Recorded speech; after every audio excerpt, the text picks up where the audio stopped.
Sustentabilidade, tema absolutamente central nas agendas de políticas públicas de praticamente todos os países do mundo, ou pelo menos assim deveria ser, e assim esperávamos que fosse, mas uma questão que, por mais que seja pensada globalmente, tem que ser convertida em ações locais, e ações locais combinam de maneira expressiva com a atuação de prefeitos, vereadores, agentes públicos dos municípios e, obviamente, dialogam frontalmente com tudo o que trazemos aqui em nossa disciplina.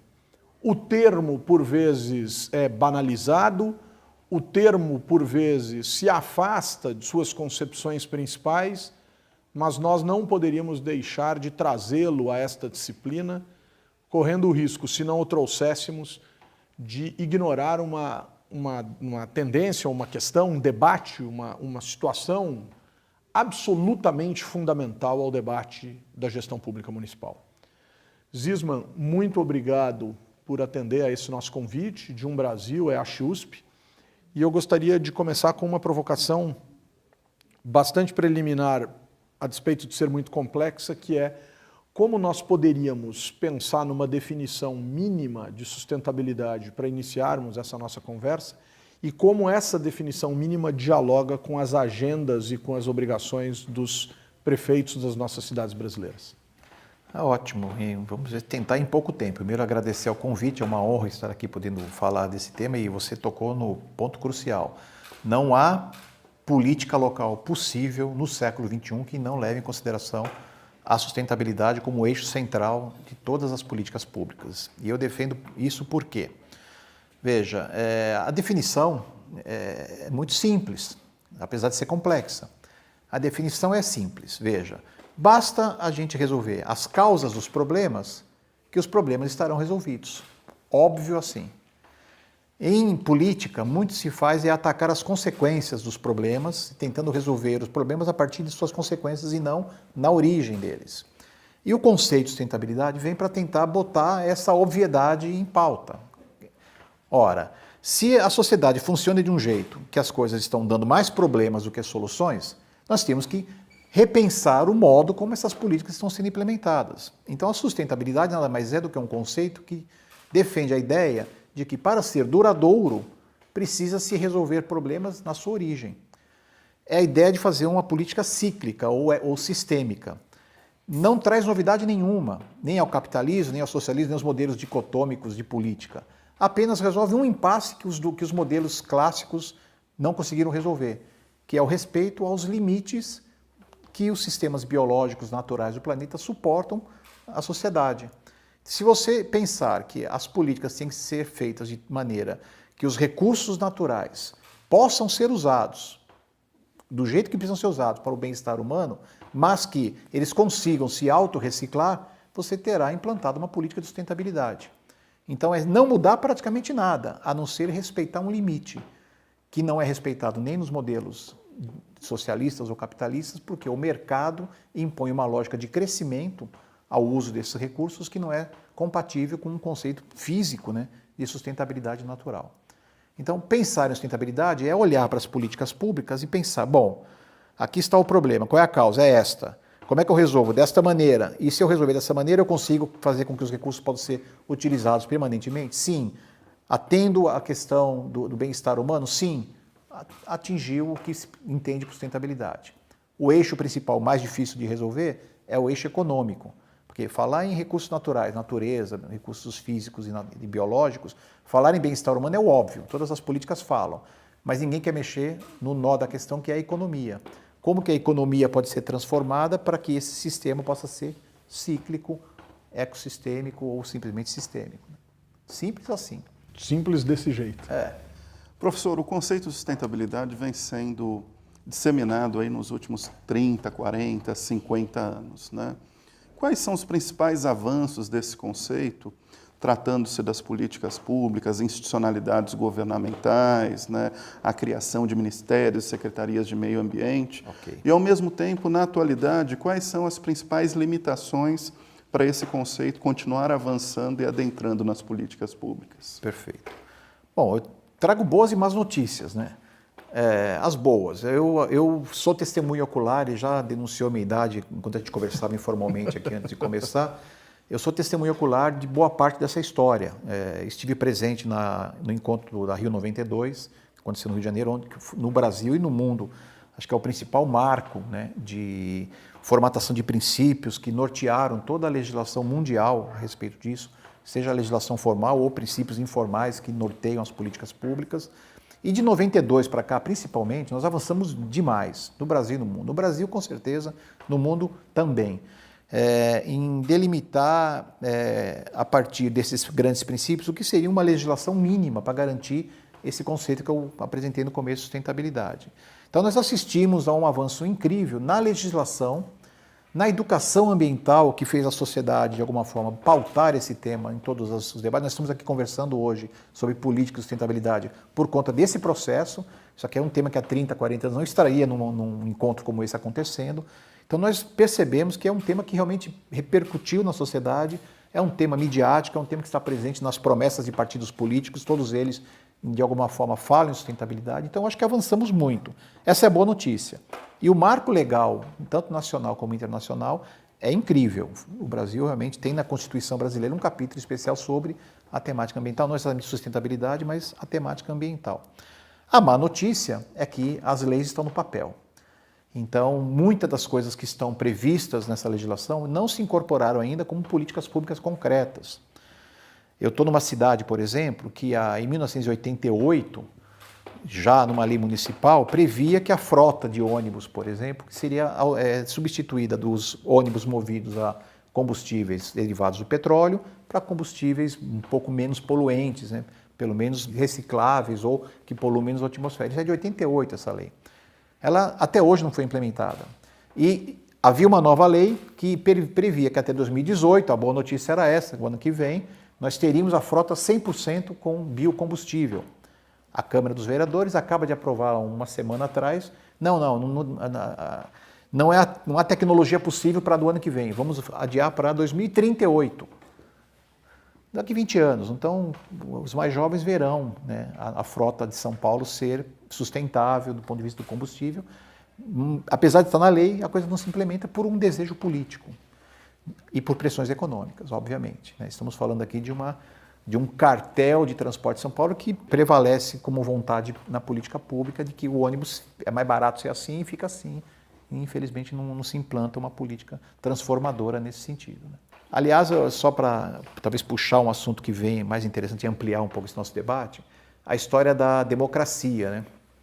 Vamos falar de democracia, que é sempre interessante. Sustentabilidade prevê democracia, né? E nós não vivemos uma democracia, porque mesmo no princípio mais básico da democracia, que diz que as maiorias, né, delimitam as principais políticas e as minorias têm que ser atendidas também dentro das suas especificidades, ok. Então vamos imaginar que a democracia é um regime que procure atender as maiorias.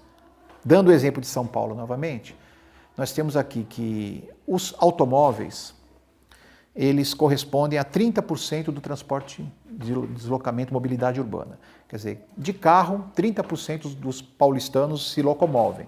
Os outros 70% vão de transportes coletivos. No entanto, o automóvel ocupa 88% do espaço urbano, das vias públicas urbanas. 88% para atender 30% da população, emitindo 73% dos gases tóxicos que nós respiramos todo dia aqui nessa cidade. Então veja, uma minoria de 30% que utiliza automóvel ocupa a maioria do espaço urbano. Veja que a democracia entre os desejos da maioria não é uma coisa real.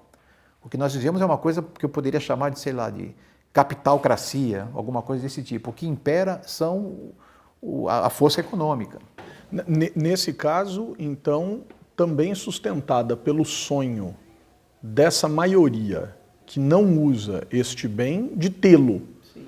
Ou seja, também existe uma narrativa insustentável do ponto de vista econômico se colocando numa realidade, por exemplo, atrelada à ideia do transporte. Isso. E aí você vai no Para a gente ficar nesse ponto. Exatamente. Você vai no cerne do problema, que é o seguinte. Quer dizer, existe um princípio básico do sistema atual e que é insustentável, que é o consumo. A ideia de que o ser humano é um ser que consome. E, portanto, o bem-estar está diretamente ligado ao quanto ele consome e à qualidade do que ele consome. Portanto, desde que nós nascemos, nós somos estimulados a ter bens e cada vez mais e consumir de maneira insustentável. A lógica de que é assim que tem que ser move todo o mercado de produtos que nós temos no mundo todo, né? E esse mercado liberal que vende coisas que a gente de fato não precisa. Então aí está o cerne da questão. Aí a educação é feita para ser uma educação de consumidor. Nós estamos assistindo nesse momento uma reforma do ensino em escala nacional, em que está abrindo mão de formatar cidadãos cada vez mais críticos para formar gente que se insere cada vez melhor no mercado. Mercado de produção e consumo, produção e consumo. A qualidade do profissional que sai das universidades é medida por quanto ele consegue se inserir qualificadamente nesse mercado. Isso é um erro. Quer dizer, na verdade, assim, você formatar toda a educação em vista de um sistema que estimula essa produção e consumo que é insustentável. Nós deveríamos ter uma educação que, justamente para tentar atacar o problema, formatasse cidadãos que estivessem pensando outras formas de organizar a sociedade, e não essa baseada no consumo. E aí o automóvel passa a ser desejo de consumo, o computador, o celular, enfim, todas essas coisas que deslocam no nosso conceito do que é bem-estar, o que é felicidade, o que é qualidade de vida, para um bem material. E as relações humanas, a vida na cidade, as relações sociais estão completamente alteradas, modificadas para o pior. Não há uma qualidade de vida de fato na cidade, esse sistema não nos entrega qualidade de vida, é uma falácia isso, quer dizer, é um sistema que fracassou. O sistema capitalista e o socialista fracassaram no sentido de atender ao humano, atende ao imaginário da produção. É isso que é o problema. Marx já nos alertou disso, né? E independente da ideologia, quer dizer, está ali, quer dizer, enquanto que a gente, é verdade, é peça de uma engrenagem que atende a uma coisa que nós mesmos criamos e não conseguimos nos livrar, esse sistema produtivo. Professor, trazendo o debate para as questões do dia a dia da gestão municipal, né? Hoje nós temos a agenda de cidades sustentáveis. Isso. Né? E, ao mesmo tempo, temos muitos problemas históricos ainda que nós precisamos avançar. Saneamento, sim, a questão dos resíduos sólidos, o descarte. Né? Quais são hoje os grandes desafios, né, da sustentabilidade do meio ambiente na agenda municipal brasileira? Né? Poderíamos pensar em desafios comuns entre municípios de grande porte e pequeno porte, mas também desafios distintos? Veja, não existe uma escala possível de implementar a sustentabilidade que não seja no município. A velha máxima do ambientalismo lá nos anos 90 era exatamente essa de pensar globalmente, quer dizer, os grandes princípios que norteiam a questão da sustentabilidade no mundo, mas agir localmente no território, porque é ali que de fato você tem as suas relações, né, sociais e naturais, e é ali também que a política se resolve. Quer dizer, é na hora que aperta a vida do cidadão ali no seu território que ele percebe o quanto que esses problemas o afetam. Então, a política para a sustentabilidade só se dará no âmbito local. Apesar dos grandes tratados internacionais, dos acordos, dos princípios, de uma agenda de desenvolvimento sustentável feita pela ONU e dos países ali reunidos, ela só se concretizará no âmbito municipal ou local, no território local. Portanto, os desafios são colocados nesse âmbito. O que está faltando para a coisa funcionar, independente do tipo de município, do tamanho do município, dos problemas que ele enfrentam, é uma compreensão, né, dessa dimensão, que é aqui que as coisas podem ser resolvidas, e de uma nova visão de gestão ambiental, de gestão pública dos problemas ambientais. Por quê? Porque se você tem uma concepção de município que está pensando em resolver os problemas e pensando no futuro, o que seria o ideal para aquele município, você estaria mudando a pauta de prioridades dessas políticas. Então, quando a gente está falando de saneamento básico, resíduos sólidos, as coisas que para os gestores é um problema que tem que ser resolvido, quer dizer, se resolve como? Se resolve tentando construir novos lixões ou aterros ou as soluções mais técnicas melhores para isso, quer dizer, se resolve de novo na consequência. Quando que, na verdade, o problema é a geração do lixo, do resíduo. Se a gente tivesse uma política diferenciada que pensasse na não geração de lixo, nós não teríamos o problema da destinação dos resíduos. Então, é preciso mudar o foco da coisa, né? Se a gente tivesse uma política municipal de transporte público, nós não precisaríamos estar preocupados com congestionamento urbano, com a falta de mobilidade do automóvel. Então, é mudar um pouco a lógica da pauta, sem mudar essencialmente a política pública de mobilidade, de resíduos. É uma inversão, né, de pensar o que está gerando esse problema. Zisman, você fala no aqui, no local. Sim. A grande questão é que nós temos uma heterogeneidade significativa de aquis, de locais. Claro. Se a gente pensar que existe, por exemplo, uma mancha urbana que liga Campinas ao Rio de Janeiro, passando por São Paulo, Certo. isso me parece uma cidade, se é que fosse uma cidade só, insustentável. Sim. Mesmo que seja um conglomerado de cidades que ali terá problemas relativamente semelhantes entre si. Existe uma possibilidade de se pensar num limite do que seja uma cidade razoável em termos de quantidade de gente vivendo juntas? Sim. É possível pensar nisso? Se for pensar nos princípios da sustentabilidade, as cidades têm que ser menores. Primeiro, isso aí jamais será sustentável, que você amplia demais a escala dos problemas. Alguém fala, puxa, mas essa história de sustentabilidade é uma utopia, porque numa cidade como São Paulo, na região metropolitana de Campinas ao Rio, isso jamais funcionará. É verdade. Talvez a escala dos problemas tenha alcançado um tamanho tal que fica difícil implementar certos conceitos básicos da sustentabilidade. Não impossível, mas mais difícil. Portanto, o que teria que se pensar, e a nova agenda urbana aprovada em Quito já encaminha nesse sentido quando fala em cidades sustentáveis. Ontem estive num debate no Instituto Polis, ontem à noite, na verdade estava na plateia assistindo o debate, e esse tema foi colocado, né? Quanto que o Objetivo de Desenvolvimento Sustentável apresenta no Objetivo 11, que são cidades sustentáveis, e lá em Quito se aprimorou essa questão na agenda urbana e se discutiu muito mais o que é isso aí, e lá está muito claro, na verdade, a cidade sustentável é aquela que utiliza o seu território de uma outra maneira. Em vez da cidade se expandir, como tem acontecido de Campinas ao Rio, como você tem falado, ela tem que utilizar o espaço urbano de outra maneira. Existem 20%, 30% do espaço urbano que não é utilizado. A função social da moradia, terrenos dedicados à especulação imobiliária, enfim, que poderiam promover um desenvolvimento, inclusive na população, um crescimento populacional, um desenvolvimento da qualidade de vida, sem crescer a cidade, simplesmente utilizando melhor e planejando melhor os espaços urbanos. E aí essas manchas urbanas, que são quase um verdadeiro câncer sobre o ambiente natural, não estariam acontecendo. É uma outra forma de tentar pensar o crescimento urbano e a lógica de como é que se gera esses recursos todos aí. E é isso que tem que acontecer. Então, não é viável. Só que esse modelo de megacidades é copiado no mundo todo. E todas as cidades do interior, as cidades do São Paulo e do Brasil, pensam em copiar esse modelo de crescimento. Uma cidade está dando certo quando ela está desenvolvendo no sentido de crescer, prédios e, enfim, copiar a mancha urbana do mundo todo. Isso não consegue ser sustentável de maneira alguma, porque se você tem 12 milhões de pessoas para alimentar, de onde vem o alimento? Vem cada vez mais longe. A água, cada vez mais longe. Como é que você quer que isso seja sustentável se você está expandindo os limites de uso dos recursos naturais de uma mancha urbana, né? Cidades menores, deslocadas, espalhadas, poderiam ter soluções locais, né? Cadeias de produção local, consumo local, sem esses mercado internacional. Isso é uma coisa que não pode funcionar dentro de uma lógica de sustentabilidade. Ô, professor, e dentro dessa linha, quais seriam hoje boas práticas? Teríamos cidades que poderiam ser apontadas como bons exemplos, né, ou experiências a serem observadas, seja em âmbito internacional ou mesmo nacional, independente do porte do município? Essa é uma busca. Ainda existem poucos exemplos que possam dizer, pô, aqui a coisa funcionou mesmo. Existem ações que são significativas, né? Existem, por exemplo, a cidade extrema, Minas Gerais, adotou uma política pública muito interessante, que é o pagamento por serviços ambientais. Então, na área rural da cidade, aqueles produtores agrícolas que resolverem proteger a área de nascente de rios e expandir a mata que protege as nascentes, ganha, através de impostos que são deslocados para isso, um recurso para manter a produção dele é serviço ambiental, ele produz água a partir da preservação de uma floresta. Existem alternativas desse tipo espalhadas por vários municípios. Mas poucos ainda conseguiram trazer a questão da sustentabilidade para o cerne da gestão pública.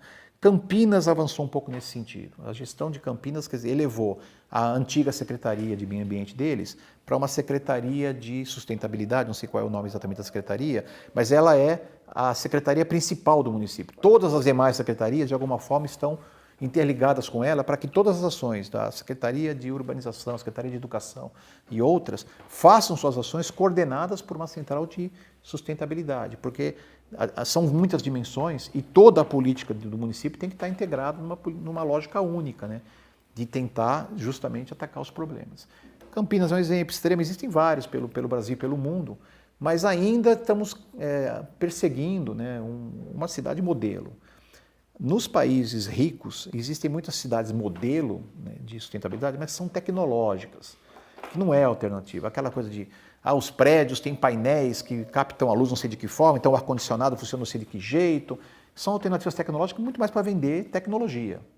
As soluções são muito mais simples que isso. Quer dizer, uma oca indígena é tão ar-condicionado quanto uma tecnologia de prédio sofisticado. Precisa se encontrar soluções simples para vários problemas. E essas soluções estão no conhecimento humano há muito tempo já. Está faltando a gente talvez criar mesmo um pouco dessa lógica. Existem ecobairros, existem comunidades do interior que estão experimentando modelos menores, né, comunidades menores, que já estão caminhando nessa direção, mas ainda incipiente, infelizmente. Então, em muitos casos, ainda é uma política simbólica.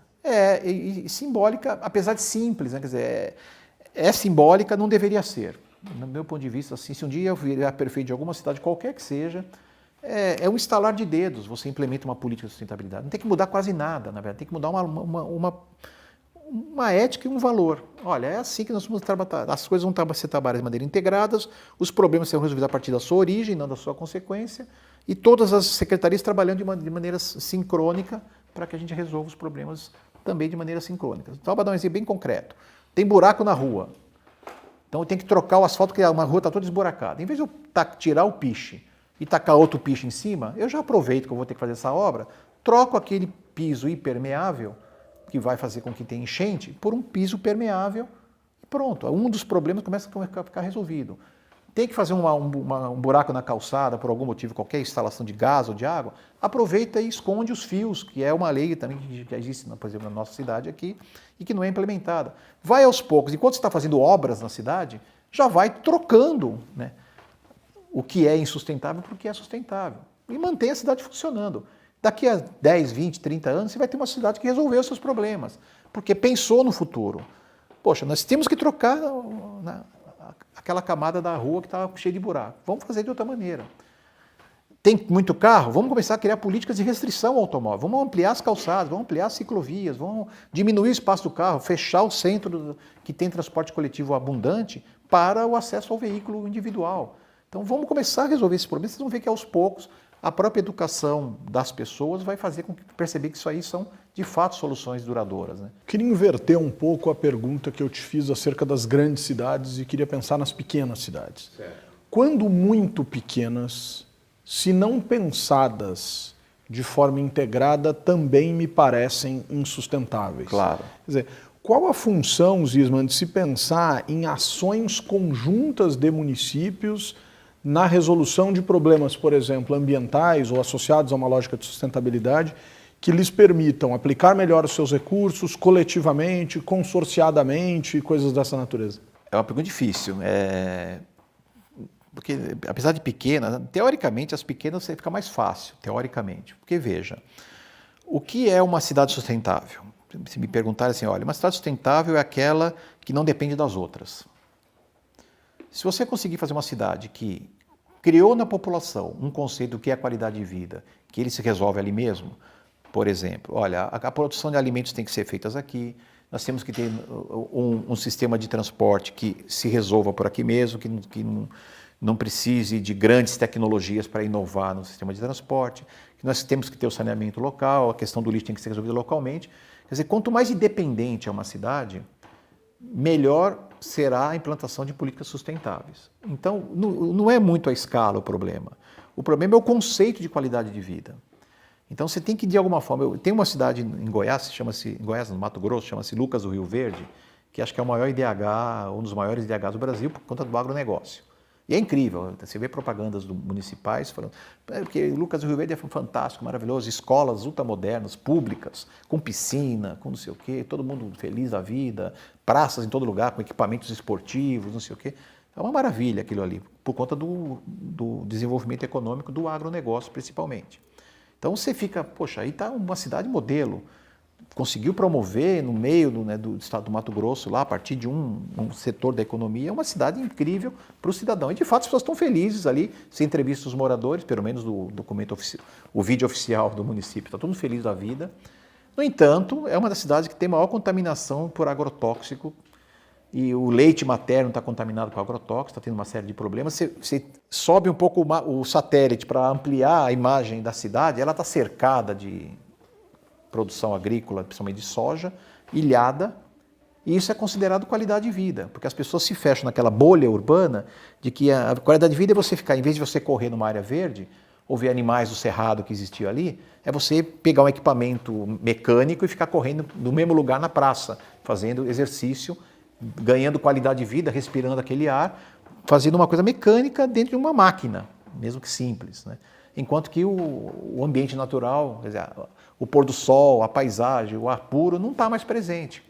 E as pessoas estão felizes, mas é uma bolha. Elas não compreendem que, de fato, a saúde delas está comprometida, a saúde ambiental, e que aquilo não resistirá ao longo do tempo. Era preciso ter pensado numa cidade, já que tem dinheiro, de uma maneira a minimizar os impactos do entorno, a tentar integrar melhor a área natural, a área produtiva e a área da cidade. Então, são essas coisas que têm que ser pensadas. E, professor, pensando na sustentabilidade, então, a partir do tripé entre produção econômica, equidade social e a sustentabilidade ambiental, a questão da desigualdade no Brasil, né, que é um dado histórico, né, ela é um empecilho ao avanço do conceito? O que nós podemos analisar sobre isso? A desigualdade é o termômetro de que o sistema não funcionou. Nós chegamos, esse foi o mês passado, se não me engano, lendo notícias a respeito da questão da sustentabilidade, chegamos no número no Brasil que me deixou impressionado. 1% da população já detém metade do dinheiro dos outros 99%. Concentração de capital, de recursos. Como é que pode um sistema que 1% da população já tem metade do dinheiro de todo o país e dos outros 99% não tem? Como é que pode isso ser razoável dentro de um sistema democrático, inclusivo, sustentável? Então, o problema da exclusão social é o maior problema a ser enfrentado pela humanidade de maneira geral. 6 homens mesmo, os mais ricos do planeta, já detêm mais dinheiro do que os 50 países mais pobres. Quer dizer, a questão não é uma falta de recurso, a questão é como eles estão distribuídos. Esse sistema não funciona, é concentração de renda.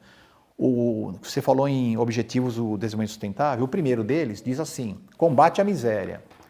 E aí você vai entrar, por exemplo, nesse número. Não, combate à miséria é um problema, mas o objetivo está mal colocado.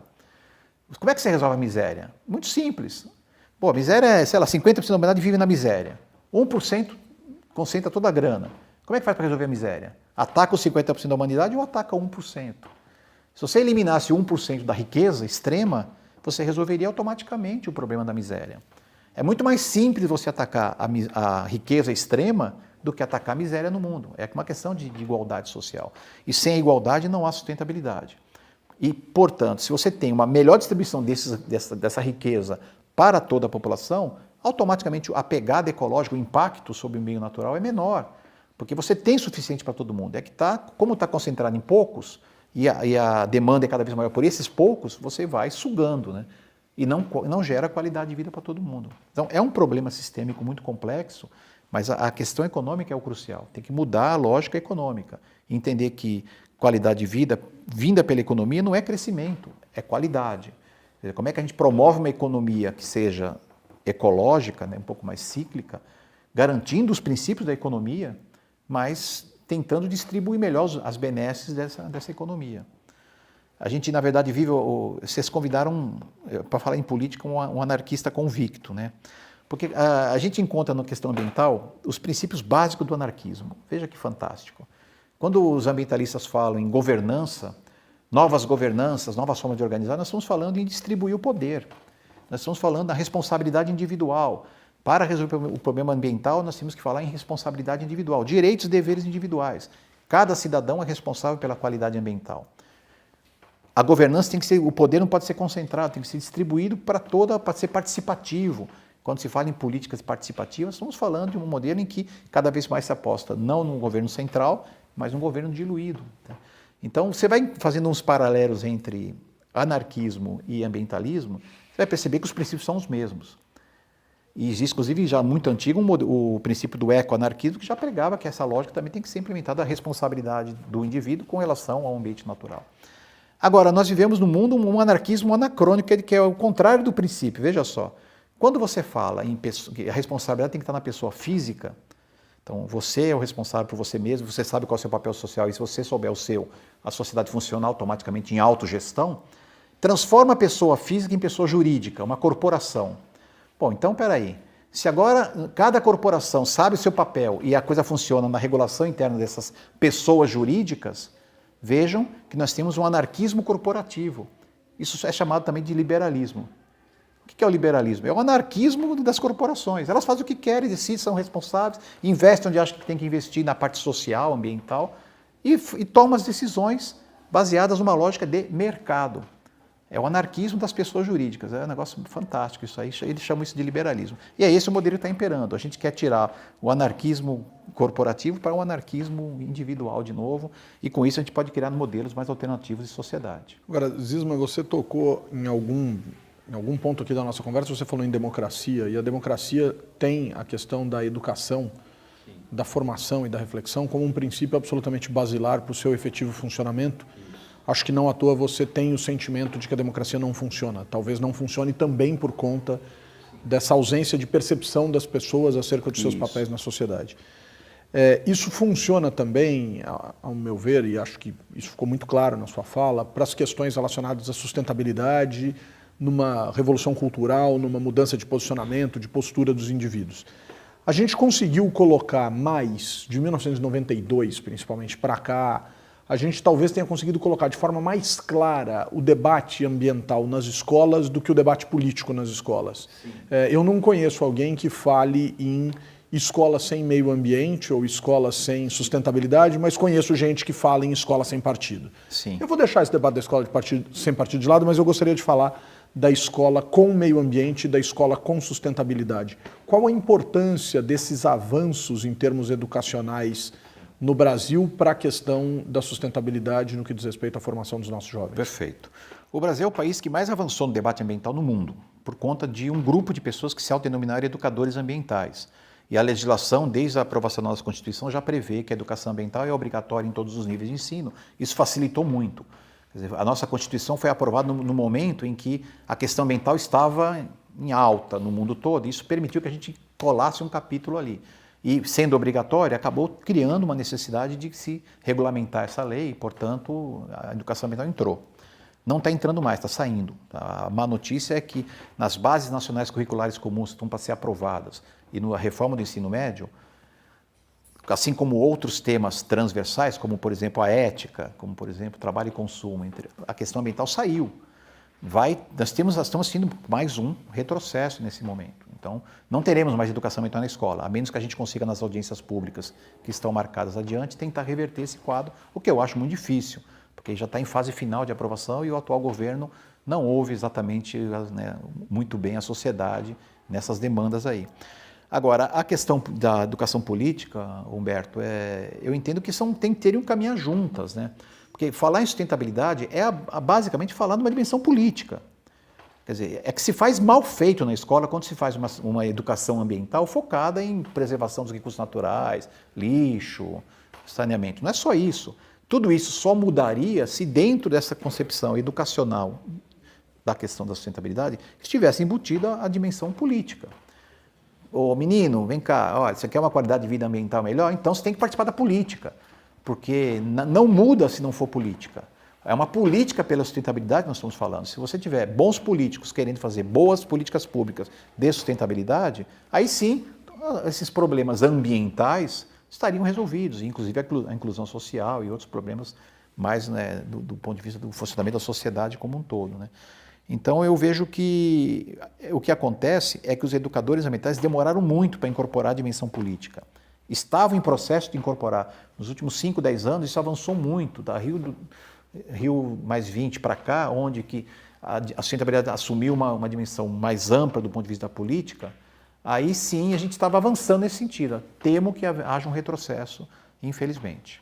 E, professor, esse processo de educação para além da escola, né, na própria sociedade, talvez a gente pode falar aí da necessidade até de uma revolução cultural para pensar a sociedade numa perspectiva mais intergeracional. Perfeito. É uma aposta na geração atual? Isso. Nós estamos diante de um momento crucial na humanidade. Ou se faz uma revolução cultural ou nós vamos para as cucuias. É um momento de divisão entre um modelo e outro mesmo.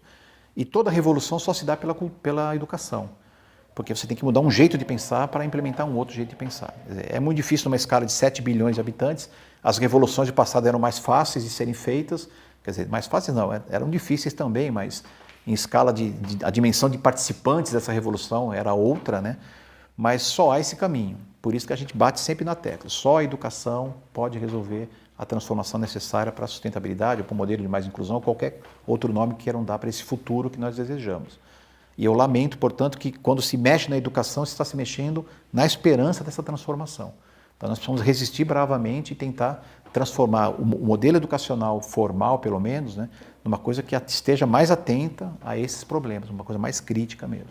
Mudanças, revoluções, alterações culturais das mais expressivas, tendo em vista a lógica de uma sociedade mais sustentável, que se pense de forma ampla, mas que se haja ou que haja de forma local. O Brasil agradece a presença do professor Zisman Neyman. Obrigado, Zisman. Obrigado, eu que agradeço. Muito bom.